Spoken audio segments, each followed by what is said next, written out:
할렐루야.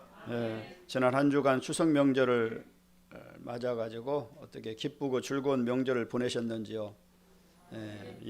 그렇게 보내셨음을 믿고 또 감사를 드립니다. 자, 10월 첫 주일을 맞이하여서 우리에게 하나님께서 주신 말씀은 우리가 합독하셨던 것과 같이 빌립보서 1장 12절로 21절의 말씀을 우리에게 주셨습니다. 오늘 우리에게 주신 하나님의 말씀을 중심으로 해서 이런 제목을 달아봤어요. 우리 주님이 주시는 기쁨. 같이 한번 해보실까요? 우리 주님이 주시는 기쁨. 이렇게 제목을 달아서 말씀을 오늘 또 선포하고자 합니다.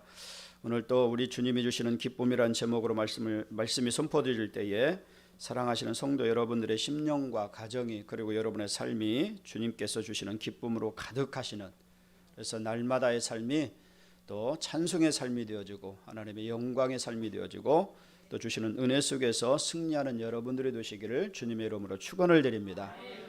여러분, 창세기를 보면은요, 하나님께서 인간을 어떻게 창조하셨는지를 기록해 놓고 그것을 이제 우리에게 말씀하시는 것을 보게 되집니다.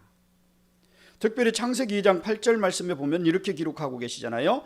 여호와 하나님이 동방의 에덴의 동산을 창설하시고 그 지으신 사람을 거기 두시니라, 이렇게 말씀하고 계셔요. 즉 하나님께서 인간을 창조하시고 에덴 동산에 살게 하셨다라고 말씀하시는 것 아니겠어요? 모든 것들을 6일에 거쳐서 다 창조하시고 나서, 그리고 그 가운데 에덴 동산을 또 만들어 놓으시고, 그리고 그곳에 누가 살도록 하셨다고요? 마지막 7째 날에 인간을 창조하시고 인간을 그곳에서 살도록 은혜를 주신 것을 보게 되죠. 마지막 6번째 날이죠. 그와 같이 이제 만드셔가지고 그와 같은 그런 에덴 동산에 살도록 허락하신 것을 보게 되집니다. 그런데 창세기 3장을 보면은요, 아담과 하와가 하나님께 범죄한 뒤에 하나님께 벌을 받게 되는 그런 말씀을 기록하고 있어요. 창세기 3장 24절 말씀에 보면은요, 이렇게 기록하고 계십니다. 하나님이 그 사람을 쫓아내시고 에덴 동산 동쪽에 그룹들과 두루 도는 불칼을 두어 생명나무의 길을 지키게 하시니라, 이렇게 말씀하고 계세요. 무슨 말씀입니까? 하나님께서 아담과 하와를 에덴 동산에서 쫓아내셨다라는 거예요. 왜 쫓아내신 것인 겁니까? 죄를 범하였기 때문에, 불순종하였기 때문에, 죄로 인하여서 하나님과의 관계가 단절되는 그런 상황이 벌어졌다라는 거예요.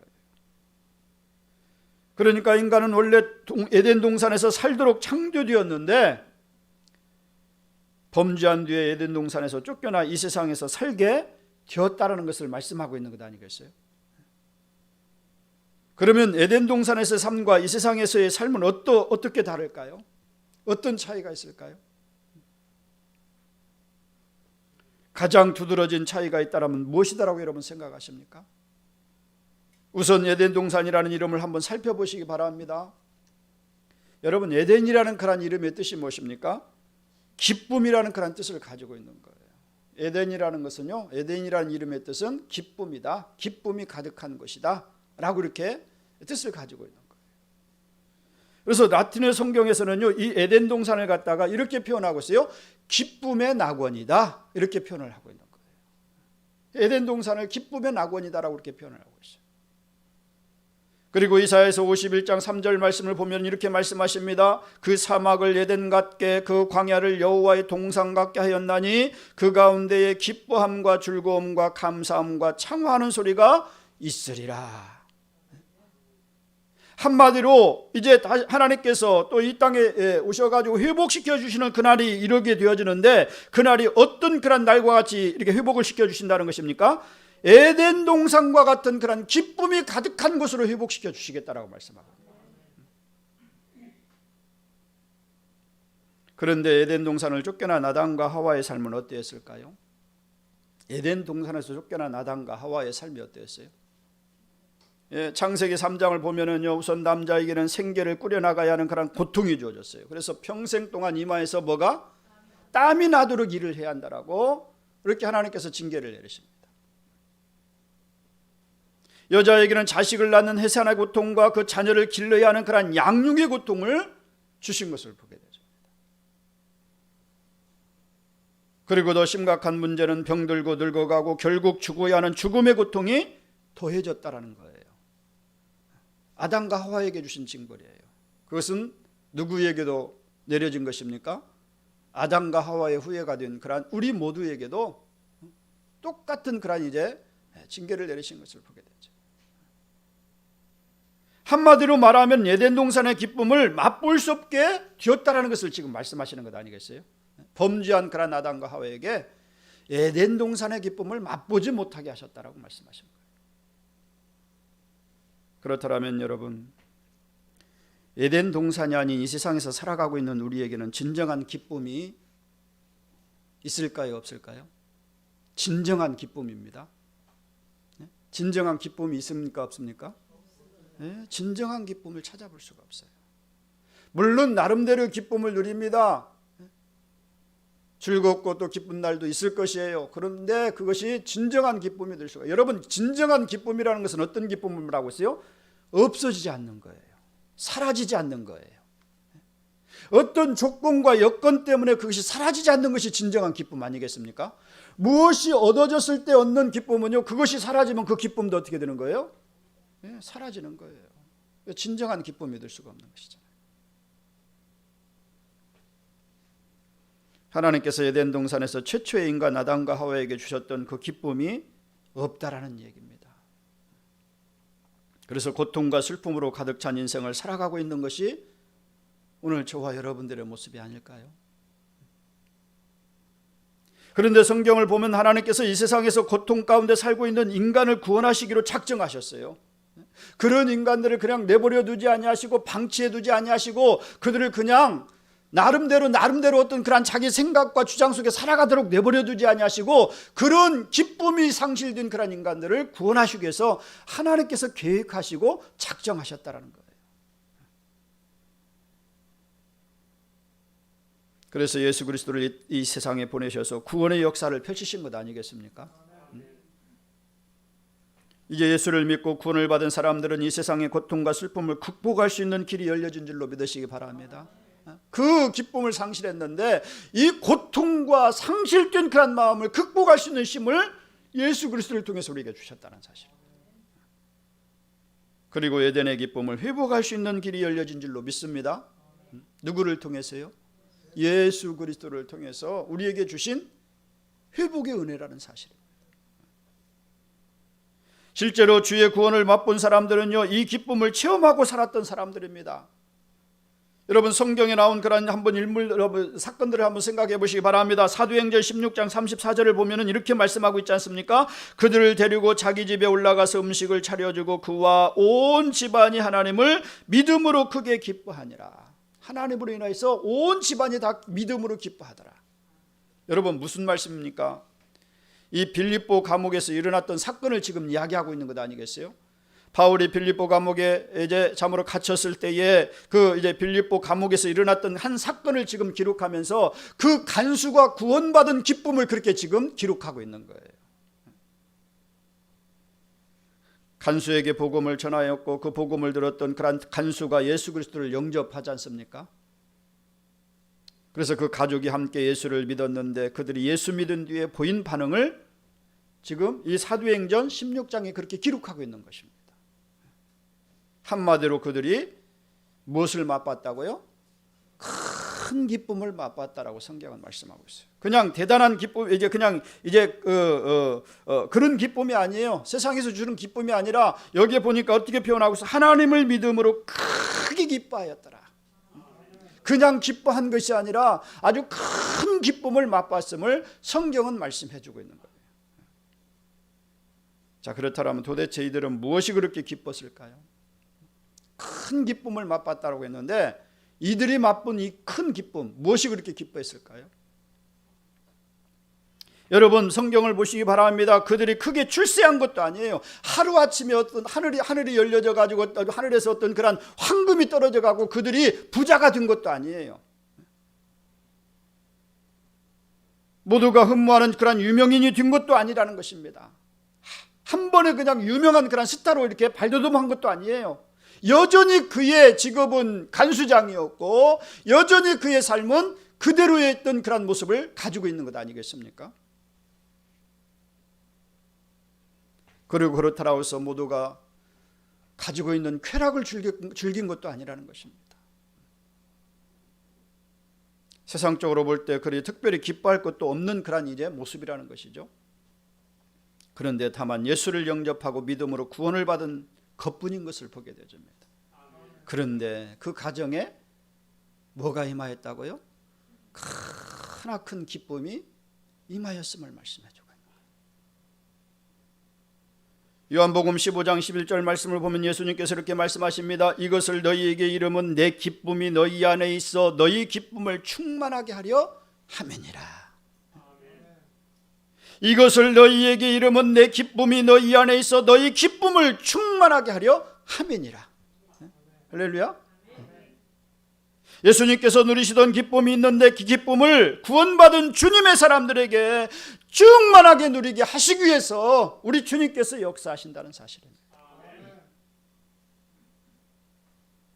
그렇습니다. 사랑하는 성도 여러분, 빌립보 감옥의 간수와 그 가족들이 맛보았던 기쁨이 바로 이 기쁨인 줄로 믿으시기 바랍니다. 우리 주님이 주시는 그 기쁨이에요. 요한복음 15장 11절을 통해서 약속하신 그 기쁨이 누구에게 임한 것입니까? 이 빌립보 감옥의 간수장의 가정에 임하였던 것입니다.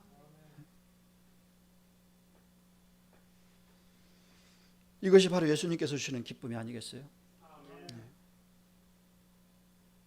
이 기쁨은 세상에서 찾아볼 수 없는 기쁨입니다. 세상에서 얻는 기쁨과는 족히 비교할 수 없는 기쁨이에요. 바로 아담과 하와가 에덴 동산에서 누리다가 잃어버렸던 그 기쁨인 줄로 믿으시기 바랍니다. 이것을 너희에게 이름은 내 기쁨이 너희 안에 있어. 내 기쁨이 너희 안에 있어. 너희 기쁨을 충만케 함이니라. 이것이 아담과 하와가 상실했던 기쁨을 회복시켜 주신 거예요. 그래서 이 기쁨은 아주 특별한 기쁨인 줄로 믿으시기 바랍니다. 아무나 갖는 기쁨이 아닙니다. 누구를 만난 자만이 주님을 영접하고 믿는 자에게 주시는 기쁨이에요. 여러분, 여기서 중요한 것이 있습니다. 주님이 주시는 이 기쁨은 그리스도인들의 삶을 바꿔놓은 줄로 믿으시기 바랍니다. 이 기쁨은 그리스도인들의 삶을 완전히 변화시켜 놓은 그런 기쁨이에요. 또 주님이 주시는 이 기쁨은 슬픔 가운데 있는 그리스도인들을 위로하시는 기쁨인 줄로 믿으시기 바랍니다. 오늘 여러분이 슬픔 가운데 있습니까? 마음이 우울합니까? 여러분, 이 코로나로 인해 가지고 이제 이 코로나 블루라는 그런 이제 상황이 벌어지고 있는 것 아니겠어요? 믿지 않는 사람들은 너무나도 정신적으로 스트레스를 많이 받고 이 우울증이 심하다라고 말하고 있어요. 지금 정신과에 이 우울증을 또 이제 치료받기 위해서 찾는 그런 이제 병자 수가 많이 늘어났다라고 하잖아요. 그런데 우리 예수 그리스도를 믿는 성도 여러분들은요, 이 주님이 주시는 그런 위로의 기쁨이 있길 주의 이름으로 축원을 드립니다. 주님이 주시는 이 기쁨이 절망 가운데 주저앉아 있는 그런 그리스도인들을 일으켜 세워주시는 기쁨인 줄로 믿으시기 바랍니다. 주님이 주시는 이 기쁨이 고난을 이겨낼 수 있는 힘이 되는 줄로 믿습니다. 그래서 우리 주님이 주시는 이 기쁨은 더더욱 아주 특별한 기쁨이 될 수밖에 없는 거예요. 오늘 본문은 우리 주님이 주시는 이 아주 특별한 기쁨이 어떤 기쁨인지를 우리에게 보여주는 그런 말씀을 기록하고 있습니다. 그 기쁨을 살펴보시면서 함께 이 시간도 은혜 받기를 원합니다. 자, 주님께서 주시는 그 기쁨이 어떤 기쁨입니까? 첫째로 보니까 우리 주님이 주시는 기쁨은요, 상황을 넘어서는 기쁨이라고 말씀하고 있어요. 오늘 본문 한해서만 우리가 한번 생각해 보시기 바랍니다. 오늘 주신 그 본문 말씀을 중심으로 해서 주시는 기쁨이 무엇인지를 한번 생각해 보시기 바랍니다. 첫째로 보니까 우리 주님이 주시는 이 기쁨은요, 상황을 넘어서는 기쁨이에요. 여러분, 상황이라는 단어를 이해하시죠? 어떤 일에 만났을 때 그 처해 있는 상황을 이야기하고 있는 것이죠. 오늘 우리에게 어떤 상황이 전체적으로 주어져 있습니까? 코로나라는 그런 참담한 그런 이제 위기 속에 있는 상황이 우리에게 있는 것 아니겠어요? 그런데 주님이 주시는 기쁨은 이 상황을 넘어서는 기쁨이라고 말씀하고 있습니다. 오늘 본문 12절 말씀을 보시기 바랍니다. 같이 한번 보실까요? 형제들아 내가 당한 일로 도리어 복음 전파에 진전이 된 줄을 너희가 알기를 원하노라. 바울이 빌립보 교인들에게 자기가 겪고 있는 상황을 지금 말하고 있는 것 아니겠어요? 형제들아 내가 당한 일이, 여러분 지금 이 사도 바울이 당한 일이 무엇일까요? 네? 그렇죠. 감옥에 갇혀 있는 거예요. 어떤 감옥이에요? 이건 로마에 지금 로마 감옥에 갇혀 있는 거예요. 로마 감옥에서 이 빌립보에 있는 성도들에게 지금 이 서신을 쓰면서 내가 지금 갇힌 상태를 나는 다시금 감사한다. 그렇게 말하고 있는 거예요. 그렇습니다. 사도 바울이 빌립보 교인들에게 자기가 겪고 있는 상황을 말하고 있는 것인데요. 그런데 그 상황은 자기가 계획한 일도 그리고 자기가 원하는 일도 아니었다라는 거예요. 여러분, 감옥에 들어가고자 하는 그런 계획을 세우는 사람이 있을까요? 만약에 그렇게 세웠다면 그 사람은 어떤 사람입니까? 정상적인 사람이라고 말할 수는 없을 것입니다. 그리고 본문 13절 말씀해 보니까요, 이렇게 말씀하시잖아요. 같이 한번 보실까요? 이러므로 나의 매임이 그리스도 안에서 모든 시위대 안과 그 밖의 모든 사람에게 나타났으니, 이렇게 말씀하고 있어요. 나의 매임이 그리스도 안에서 모든 시위대 안과라고 이렇게 말씀하고 있지 않습니까?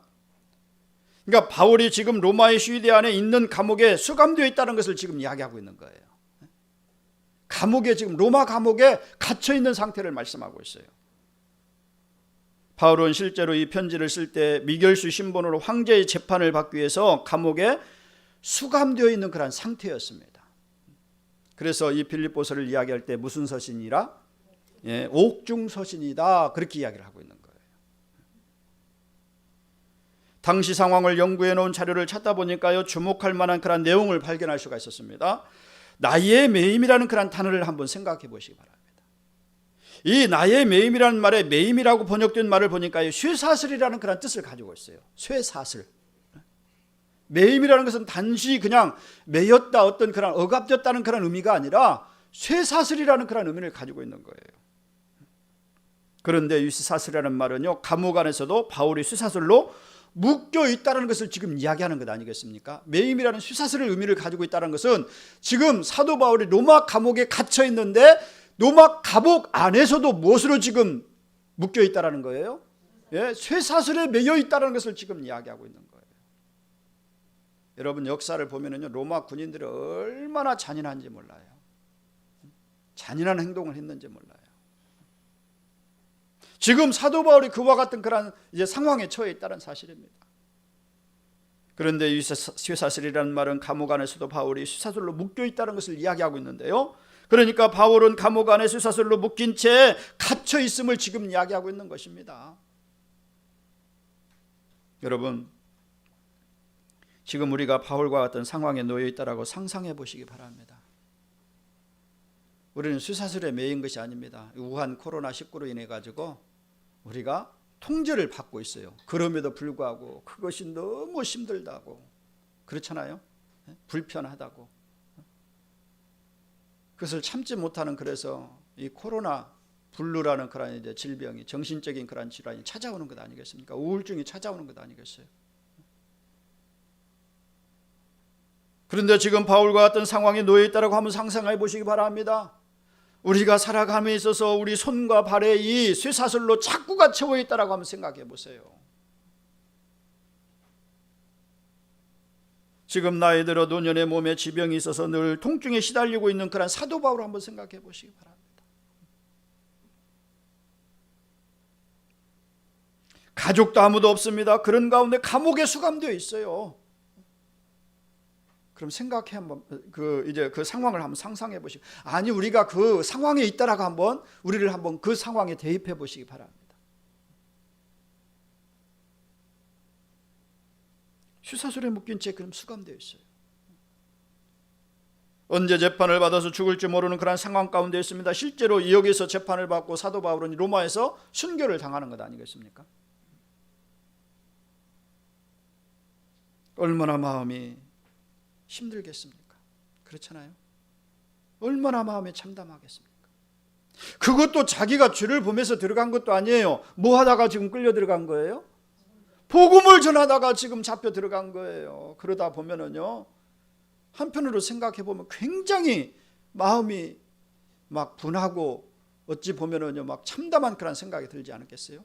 내가 주님의 일을 위해서 하다가 이렇게 들어왔는데 믿음이 없다라면, 주님이 주시는 기쁨이 없다라면요 이 상황을 극복할 수가 있을까요, 없을까요? 아마 없었을 것이다라고 생각이 되어집니다.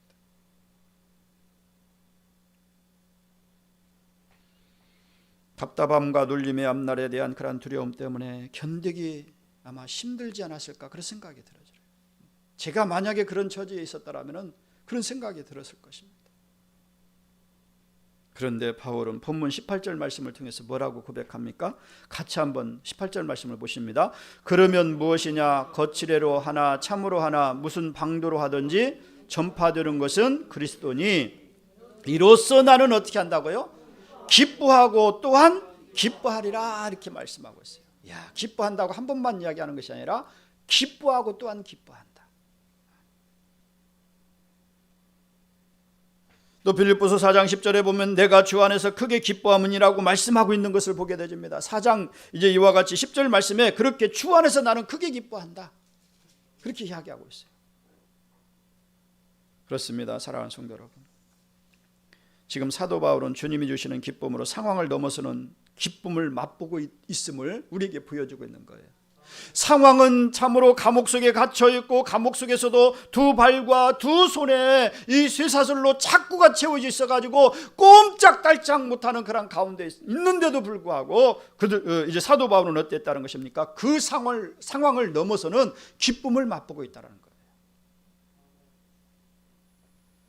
죄수로 쇠사슬로 묶여 수감된 그런 상황조차도 억누르지 못할 그런 기쁨을 누가 가지고 있는 것입니까? 사도 바울이 지금 누리고 있는 것이에요.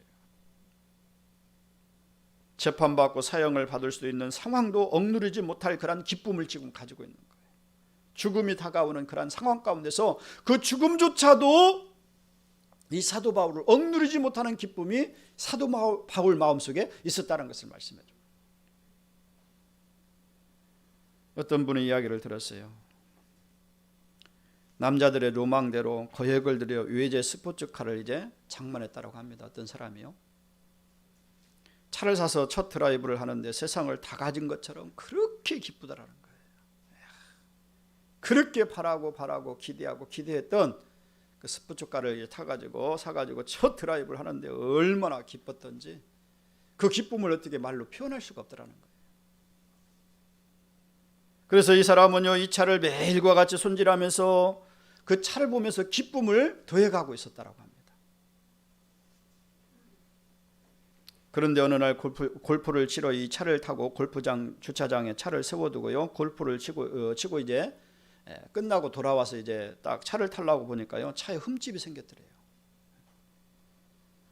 알고 보니까 누군가가 고의적으로 이 병을 깨가지고 뾰족한 것을 가지고 그냥 처음부터 끝까지 둘레를 돌면서 싹 긁어놨더래요. 그렇잖아요. 우리 권찰님 택시 운전을 하시면서 또 차 손질을 잘 하시니까 잘 아시잖아요. 어디 하나 흠집이 새 차를 딱 사가지고 흠집이 나면은 그렇게 기분이 어떻습니까? 참, 감개치 않습니까? 아이고 감사합니다. 그런 마음을 가지고 살면 참 좋은데 저는 그렇지 못한 것 같아요. 새 차를 사가지고 누가 좀 기스를 내놓으면은 속이 그렇게 상할 수가 없어요. 근데 이 사람도 여러분 이게 한두 번 가는 것 아니지 않습니까? 스포츠카 외제차예요. 유명한 브랜드를 가진 차입니다. 그런데 이 앞에서부터 뒤까지 쫙 긁어놨으니 얼마나 마음이 상했겠어요. 너무 화가 나서 직원을 찾아가고 따지고 경찰에도 신고를 했다고 합니다. 그런데 안타깝게도요, 그곳에 CCTV가 설치가 되지 않았던 거예요. 그래서 범인을 잡지 못했다고 합니다. 그날부터 이 사람은 밥도 제대로 먹지 못하고요, 잠도 자지 못했다고 합니다. 그렇게 세상을 다 얻은 것 같았던 그런 기쁨은요, 어느새 온데간데 없어지고 온통 고통만 마음속에 가득하더라는 거예요. 분이 가득하고 막 어떤 놈이 그랬는지 막 속에서 그냥 막 우라통이 터져가지고 잠을 잘 수가 없더라는 것입니다. 여러분, 세상의 기쁨이 다 이런 것입니다. 상황이 바뀌면 사라지는 것이 세상의 기쁨이에요. 앞에서도 말씀을 드렸습니다. 세상의 기쁨은 상황에 따라서 그 기쁨이 주어지고 상황에 따라서 그 기쁨이 사라질 수 있는 기쁨이 세상의 기쁨이에요. 언제 기뻤느냐나 쉽게 흔적도 남기지 않고 깨끗이 사라지는 것이 세상의 기쁨입니다. 그러나 우리 주님께서 주시는 기쁨은 상황을 넘는 기쁨인 줄로 믿으시기 바랍니다. 어떤 상황 속에서도 그 기쁨은요, 우리 심령 깊은 곳에 남아있는 줄로 믿으시기 바랍니다. 그래서 하박국 선지자는 이렇게 고백하잖아요. 하박국 3장 17절로 18절 말씀에 보면은요, 하박국 선지자가 고백하는 이야기를 한번 들어보시기 바랍니다. 비록 무화과 나무가 무성치 못하고 포도나무에 열매가 없고 감람나무에 소출이 없고 밭에 먹을 것이 없을 뿐만 아니라 우리의 양이 없고 유황간에 소가 없을지라도 뭐라고 고백합니까? 나는 여호와로 말미암아 즐거워하며 나의 구원의 하나님으로 말미암아 기뻐하리라. 할렐루야. 이것이 진정한 기쁨이에요. 여러분, 한번 하박국 선지자가 처한 상황을 보시기 바랍니다. 무화과 나무가 무성치 못한 그런 상황 가운데 있어요. 열매가 없고 감람나무에 소출이 없고 또 밭에는 먹을 것이 없는 그런 상황 가운데 있습니다. 우리에는 양떼들이 한 마리도 없어요. 또 유황가는 송아들이 한 마리도 없어요. 그럼에도 불구하고 하나님의 은혜를 깨닫고 나니까, 하나님이 주시는 그 은혜를 깨닫고 나니까, 그래서 그 깨달음을 통해서 주시는 그 기쁨을, 즐거움을 이 하박국 선지자가 맛봤다는 사실입니다. 그래서 그렇게 고백하는 것 아니겠어요? 나는 여호와로 말미암아 즐거워하며 나의 구원의 하나님으로 말미암아 기뻐하리로다. 할렐루야. 네. 지금 자기 처한 상황이 너무도 힘들고 어렵지만 자기는 기뻐하겠다라고 그렇게 고백하고 있는 거예요. 무엇으로 기뻐한다고요? 그렇습니다. 하나님께서 주시는 그 기쁨으로 기뻐하겠다라고 하박국 선지자는 고백합니다. 그렇습니다. 사랑하는 성도 여러분, 주님께서 주시는 이 특별한 기쁨은 기뻐할 수 없는 상황 속에서도 기뻐할 수 있게 되는 줄로 믿습니다. 그래서 힘들고 어려운 상황을 잘 이겨낼 수 있는 것 아니겠습니까? 오늘 그 기쁨이 여러분 심령 깊숙한 곳에 자리하기를 주의 이름으로 축원을 드립니다. 오늘 말씀을 통해서 이 기쁨을 우리 주님께서 주시기를 원하시는 줄로 믿습니다. 아멘으로 받으시고 그 기쁨을 누리는 여러분들이 되어서 이 어렵고 힘든 이 과정을 승리하는 우리 사랑하는 주사랑 성도 여러분 모두가 되시길 주의 이름으로 축원을 드립니다. 그 다음에 두 번째로 주시는 말씀이, 우리 주님께서 주시는 기쁨은요, 감정을 넘어서는 기쁨이라고 말씀하고 있어요. 감정을 넘어서는 기쁨이라고 말씀하고 있어요. 우리 주님이 주시는 기쁨은요, 내 감정 때문에 좌지우지 되는 기쁨이 아니라 내 감정을 뛰어넘는 기쁨이라는 사실이에요. 앞에서도 말씀을 드렸어요. 바울은 지금 로마 감옥에 수감되었습니다. 그런데 이미 로마에는요, 바울이 오기 전에 교회가 세워져 있었던 것을 보게 되십니다. 비록 바울이 로마에 와서 감옥에 수감되어 있긴 했어도요, 바울은 로마 교회에 커다란 영적 영향력을 미치게 되었던 그런 사람입니다. 영적으로 영향력을 굉장히 많이 미쳤던 그런 사람이에요. 우선 바울이 감옥에서도 전도하여서 열매를 맺는 모습을 보면서 크게 조돈을 받는 그런 사람들이 생겨났다는 것입니다. 그냥 감옥에 체념하고 앉아있는 것이 아니라 이 감옥에서도 복음을 열심히 전하는 그런 사도 바울을 통해서 열매 맺는 그런 모습을 본 사람들도 있었다는 것이죠. 그래서 이 사람들은요, 바울을 따르면서 더 적극적으로 전도에 힘쓰는 것을 보게 되십니다. 그런데 또 한편의 사람들은 바울을 시기하는 사람들이 생겼다는 거예요. 바울을 시기하는 사람이 생겼다는 거예요. 이렇게 유명한 그런 사도 바울에게도요, 또 바울의 말씀을, 또 하나님의 복음을 또 듣고 따르는 사람이 있는가 하면은요, 또 시기하는 사람이 있더라는 거예요. 거부하는 사람들이 있더라는 거예요. 자기들이 로마 교회 내에 쌓아놓은 그런 영적 지도력이 손상을 입을까 두려워가지고 이 바울에 대한 그런 영향력을 시기하면서 바울을 미워했던 사람들이 있어요. 그래서 본문 17절에 보면 이렇게 사도 바울이 말씀하고 있는 것 아니겠습니까? 한번 우리가 15절서부터 한번 보시죠. 15절서부터 17절까지 말씀을 보십니다. 어떤 이들은 투기와 분쟁으로, 어떤 이들은 착한 뜻으로 그리스도를 전파하나니 이들은 내가 복음을 변증하기 위하여 세우심을 받은 줄 알고 사랑으로 하나 그들은 나의 매임이 괴로움을 더하게 할 줄로 생각하여 순수하지 못하게 다툼으로 그리스도를 전파하느니라. 이렇게 이야기하고 있어요. 사랑으로 하는 자가 있는가 하면은요, 순수하지 못한 다툼으로 하는 그런 자가 있다라는 거예요. 다시 말하면은요, 나의 매임에 괴로움을 더하게 할 줄로 생각해가지고 사도 바울 마음속에 더 괴로움을 더하기 위해서 이렇게 또 행하는 그런 자들이 있었다는 것을 이야기하고 있는 거예요. 자, 그들은 자기들을 따르는 사람들을 더 많게 하려고 열심히 전도했다라는 것입니다. 자기 무리를 만들기 위해서, 자기의 편을 만들기 위해서 그렇게 전도를 많이 했다라는 거예요. 그것이 바울을 괴롭게 할 줄로 알고 그렇게 했다라는 것을 지금 사도 바울이 그렇게 표현하고 있는 거예요. 17절 말씀에 보면은요. 여러분, 바울의 입장에서 생각해 보면 기가 차고 기가 막힐 일이 아니겠습니까?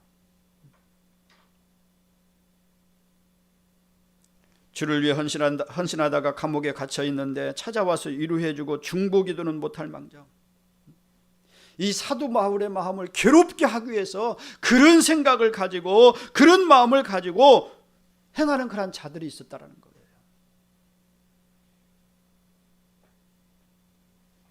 그러니까 유치하게 자파 세력을 키우려고 전도를 했다라는 것입니다. 사도 바울에 대항하기 위해서 전도를 했다라는 거예요. 보통 사람 같으면은요, 무척 마음이 상했을 것입니다. 저 같으면 마음이 굉장히 상했을 것이에요. 그런데 바울은 생각이 달랐어요. 바울은 생각이 달랐어요. 어쨌든 결과적으로 복음이 전파되는 일이기 때문에 어떻게 한다고요? 기뻐한다라고 말하고 있는 거예요. 그것이 문제가 되지 않았어요. 자기 감정이 문제가 되지 않았어요. 우선적인 것을 생각해 보니까 이것이 도리어 복음 전파하는 기회가 되었고 많은 사람이 복음을 듣고 회개하고 돌아오는 일들이 있기 때문에 도리어 기뻐한다라고 말하고 있는 거예요. 그러니까 자기 속상한 감정에 사로잡히지 않고요, 차분하게 결과를 내다보면서 기뻐했다라는 것을 말씀하고 있는 것 아니겠어요? 그렇습니다. 사랑하는 성도 여러분, 우리 주님께서 주시는 기쁨은 우리의 감정을 넘어서는 것인 줄로 믿습니다. 내 감정에 따라서 이 기쁨이 왔다가 갔다가 있다가 사라졌다가 그런 감정이 그런 기쁨이 아니에요. 내 감정을 넘어서는 기쁨이에요. 그렇습니다. 우리의 감정이 좌우할 수 없는 기쁨이 바로 이 주님께서 주시는 기쁨인 줄로 믿으시기 바랍니다. 그래서 이 기쁨은요, 아주 특별한 기쁨이 될 수밖에 없는 거예요. 얼마 전 이런 기사를 봤습니다. 가수 강다니엘이라는 가수가 있습니까? 네? 되게 젊은 우리 선아, 강다니엘이라는 가수가 있어요. 네. 그 강다니엘이라는 그런 이제 가수에 관한 기사가 올라왔는데 이 강다니엘을 향하여서 얼마나 악플을 많이 달아대는지 참 고통을 받고 있다는 그런 이제 기사를 봤어요. 강다니엘이라는 그런 친구가 악플 때문에 참 고통을 당한다. 여러분, 예전에도 이 악플 때문에 얼마나 연예인들이 자살을 하고 시도를 하고 또 아까운 그런 생명이 죽음을 맞이했습니까? 강다니엘 씨가 본격적으로 활동을 시작하자 악플러들이 벌떼처럼 전벼 들어가지고 공격을 퍼붓고 있다는 것을 기사를 통해서 봤어요. 인기가 치솟아 기쁨을 맛보고 있는데 이 악플들 때문에 큰 고통을 겪게 된 것이다라고 그런 이야기를 합니다. 얼마나 힘들면 이렇게 그가 호소를 했겠습니까? 호소한 내용을 이제 올려놨는데요. 너무 힘들다. 진짜 너무 힘들어요. 어떻게 이렇게 힘들 수가 있을지 정말 너무 힘들어요. 누가 좀 살려줬으면 좋겠어요. 그렇게 고백을 하더라는 거예요. 여러분, 악플이 아무것도 아닌 것 같죠? 나에게 악플이 달렸다라고 한번 생각해 보세요. 얼마나 이 정신적인 충격이 다가오는지 몰라요. 악플을 다는 사람이 그냥 아주 순수하게 차분하게 그 악플을 다는 것이 아닙니다. 여러분 정치권에 보면 제가 뉴스를 보면서 꼭 기사를 보고 나서 그 악플을 한번 제가 읽어봅니다. 그러면은 와, 이건 정말 상상할 수 없는 이야기를 가지고 인격을 모독하고 인격을 살인하는 그런 악플들을 다른 것을 보게 되죠. 그런 악플을 받았다라고 하면 생각. 그래서 이 강다니엘 이 가수라는 그런 이제 이 친구의 마음을 충분히 이해할 수가 있는 거예요. 그렇습니다. 우리가 이렇게 누군가에게 음해를 당하고 모욕을 당하고 조롱을 당하게 될 때 우리의 감정은요 상하고 엉망해질 수밖에 없습니다. 여러분 그런 가운데서 우리 감정을 잘 추스릴 수 있을까요? 저는 없다라고 봅니다. 그래서 이렇게 감정이 상하게 되면 세상의 기쁨은 다 사라져 버리는 것을 보게 되죠. 좋은 것도 있지만 내 마음이 편치 않으면요 그 기쁨도 상실해 버리는 것입니다. 바울이 지금 이와 같은 상황이라는 것입니다. 그렇지 않아도 감옥에 갇혀 있어서 힘들고 어려운데 자기를 욕하고 공격합니다. 인간적으로 마음이 무척 상했을 것입니다. 그러나 바울은 이런 마음 상태 속에서도 기뻐한다라고 고백하고 있어요. 여러분 이 사도 바울의 기쁨이 가식적인 기쁨일까요? 가식적인 기쁨일까요? 그렇지 않다라고 저는 생각합니다. 사도 바울은 가식적인 기쁨을 이야기하고 있잖아요. 그래서 이 빌립보서를 갖다가 뭐라고 어떤 서신이라고 얘기하면 기쁨의 서신이다. 이렇게 이야기를 하고 있는 거예요. 사도 바울이 이렇게 기뻐할 수 있었던 것은 주님께서 주신 기쁨이 상한 마음을 치유해 주셨기 때문에, 상한 감정을 치유해 주셨기 때문에, 이 상한 감정으로 인하여서 하나님께서 주시는 그 이제 일들을 생각해 보니까요, 그럼에도 불구하고 자기의 상한 감정이 앞서는 것이 아니라 이것으로 말미암아 둘이 하나님의 영광이 드러난다라면은 이것은 개의치 않겠다라고 얘기하고 있는 거예요. 그렇습니다. 우리 주님께서 주신 기쁨이 상한 마음을 치유해 주실 뿐만 아니라 기뻐할 수 없는 가운데서도 기뻐할 수 있게 해주신 줄로 믿으시기 바랍니다. 오늘 저와 여러분들에게도 그와 같은 은혜가 있길 주의 이름으로 축원을 드립니다. 사랑하는 성도 여러분, 우리 주님께서 주시는 기쁨은 우리의 상한 마음을 치유해 주십니다. 우리 주님이 주시는 기쁨은요, 우리의 상한 마음을 치유해 주십니다. 속상한 일이 있고 마음이 답답한 그런 일이 있을 때에 또 우리가 주님 앞으로 나오면은요, 주님께서 우리의 마음을 어루만져 주시고 위로해 주시고 회복시켜 주시고 진정한 기쁨을 우리에게 주시는 줄로 믿으시기 바랍니다. 이렇게 우리 주님은 우리에게 이와 같은 기쁨을 채워주시길 원하신다는 사실이에요. 그러니까 이 기쁨은 세상에 없는 아주 특별한 기쁨을 맛보게 하시는 것 아니겠어요? 이것이 우리 모든 성도에게 주시는 우리 주님의 은혜인 줄로 믿습니다. 우리의 감정을 뛰어넘는 기쁨이 있다는 사실입니다. 이러한 기쁨이 여러분 주님 오시는 그날까지, 주님 앞에 부름받는 그날까지 여러분 심령 가운데 차고 넘치기를 주의 이름으로 축원을 드립니다. 여러분의 심령의 생수에서, 여러분의 샘터에서 이 기쁨의 샘이 솟아나기를 주의 이름으로 축원을 드립니다. 그 다음에 세 번째로는요, 우리 주님이 주시는 기쁨은요, 죽음도 넘어서는 기쁨이라고 말하고 있어요. 우리 주님이 주시는 기쁨은 죽음도 넘어서는 기쁨이라고 말하고 있어요. 본문 20절로 21절 말씀 보시기 바랍니다. 같이 한번 보실까요? 20절로 21절입니다. 나의 간절한 기대와 소망을 따라 아무 일에든지 부끄러워하지 아니하고 지금도 전과 같이 온전히 담대하여 살든지 죽든지 내 몸에서 그리스도가 존귀하게 되게 하려 하나니 이는 내가 사는 것이 그리스도니 죽는 것도 유익함이니라. 할렐루야. 바울은 지금 로마 감옥에 수감되어 있으면서 자신을 돌아보고 있는 그런 상황 가운데 있습니다. 특히 죽음이 임박해 있음을 느끼면서 자신의 삶을 깊이 생각하고 있는 것 아니겠습니까? 그러면서 결론적으로 놀라운 말을 합니다. 죽는 것도 유익함이니라. 그런데 대부분의 사람들 마음속에는요, 어떤 생각을 가지고 있어요? 더 살고 싶은 마음을 가지고 있는 것이 사람들의 그 생각이에요. 그렇잖아요? 그래서 병이 들면 병원에 입원하면은요, 무엇을 꽂는 것입니까? 의식이 없는 사람에게도 산소 호흡기를 끼워 넣어가지고 그냥 그 생명을 억지로라도 연명시키려고 하는 그런 생각을 가지는 것이 사람들의 마음이에요. 그런데 여러분, 주님이 주시는 기쁨을 맛본 이 사도 바울은요, 죽음조차도 두렵지 않다라는 거예요. 죽음조차도 두렵지 않다라는 거예요. 죽는 것도 유익함이라, 한마디로 죽어도 죽겠다라는 그런 지금 이야기를 하고 있는 것 아니겠어요?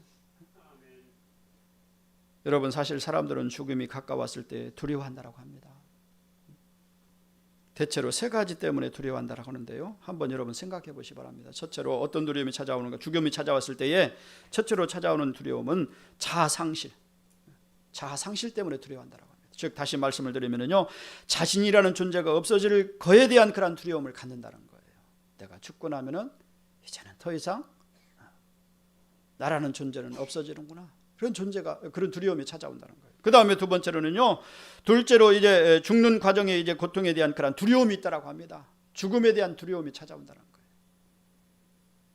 죽는 과정에서 느끼게 될 무서움, 또 통증, 외로움 같은 것에 대한 그런 두려움을 느낀다라고 하잖아요. 그 다음에 세 번째는 소중한 사람들과 이별에 대한 두려움이 있다라고 합니다. 죽음 이후에 소중한 사람들을 다시 만날 수 없는 것에 대한 두려움을 갖는다라고 합니다. 이것이 죽음을 맞이하는 사람들의 공통적인 그런 두려움을 가지고 있다는 거예요. 여러분, 바울도 우리와 똑같은 인간인지라 왜 이런 두려움을 느끼지 않았겠습니까? 그렇잖아요. 바울이 특별한 사람입니까? 우리와 성정이 같은 사람이에요. 이러한 마음이 왜 생기지 않았겠습니까? 당연히 이런 두려움을 느꼈을 것이다라고 생각이 되어져요. 그러나 이러한 두려움을 뛰어넘게 하는 것, 그 무엇이 있었다라는 것입니다. 그것이 그 무엇이 무엇입니까? 그것이 바로 주님께서 주시는 기쁨이라는 거예요. 상황이 얽매이지 못하는 기쁨, 감정이 얽매이지 못하는 기쁨, 죽음조차도 이 사도 바울의 마음에서 이 기쁨을 빼앗아갈 수가 없다라고 말하고 있는 거예요. 누가 주신 기쁨 때문에? 주님이 주시는 기쁨 때문에. 이 기쁨이 죽음의 두려움을 이겨내게 해준 줄로 믿으시기 바랍니다. 그렇습니다. 사랑하는 성도 여러분, 말씀을 맺습니다. 주님께서 주시는 기쁨은 죽음도 넘어서는 기쁨입니다. 죽음의 순간에 다가오는 그 무서운 공포를 이기게 해주는 줄로 믿습니다. 그래서 어떤 분은 제가 또 이제 이렇게 또 임종 예배를 또 드리면서 종종 이렇게 봤던 사람들을 생각해 보면은요, 어떤 사람은 죽음 앞에서 굉장히 두려워하는 사람이 많이 있어요. 그런데 어떤 사람은요, 그 죽음 앞에서 의연한 사람들도 있더라는 거예요. 근데 그 차이를 보면은요, 확실한 믿음이 있는가, 그렇지 못한가에 대한 그런 모습을 봤을 때에 확연히 차이가 나더라는 것입니다. 여러분, 주님이 주시는 이 기쁨은 저 천국의 소망 가운데 평안한 마음을 갖게 해주는 기쁨인 줄로 믿습니다. 이것이 세상 사람들이 알 수 없는 아주 특별한 기쁨인 거예요. 사랑하는 성도 여러분, 바울은 빌립보서 3장 1절에 이렇게 당부하고 있습니다. 한번 찾아보시죠. 3장 1절 말씀 찾아보십니다. 같이 보십니다. 끝으로 나의 형제들아, 주 안에서 기뻐하라. 너희에게 같은 말을 쓰는 것이 내게는 수고로움이 없고 너희에게는 안전하니라. 이렇게 말하고 있어요. 끝으로 나의 형제들아, 뭐라고 말하고 있습니까? 주 안에서 기뻐하라고 말씀하고 있어요. 우리 그리스도인들에게 주 안에서 기뻐라는 그런 당부의 말씀을 주고 있는 거예요. 어찌 보면 우리가 이 마지막 때를 살아가고 있습니다. 힘든 나날들을 보내고 있습니다. 어려운 상황 가운데 있습니다. 이것을 부인하지 못합니다. 지금 당장 우리 앞에 직면해 있는 그런 모습을 볼 때에 참담하기까지 하는 그런 생각이 들잖아요. 우한 코로나19로 인해 가지고 우리가 힘든 시기를 살고 있습니다. 어디 하나 우리에게 만족을 주는 것이 하나도 없어요. 이 사태가 더 길어진다라고 지금 이야기를 하고 있지 않습니까? 그냥 빨리 끝나는 것이 아니라 더 길어질 수 있다는 것을 지금 이야기하고 있는 거예요.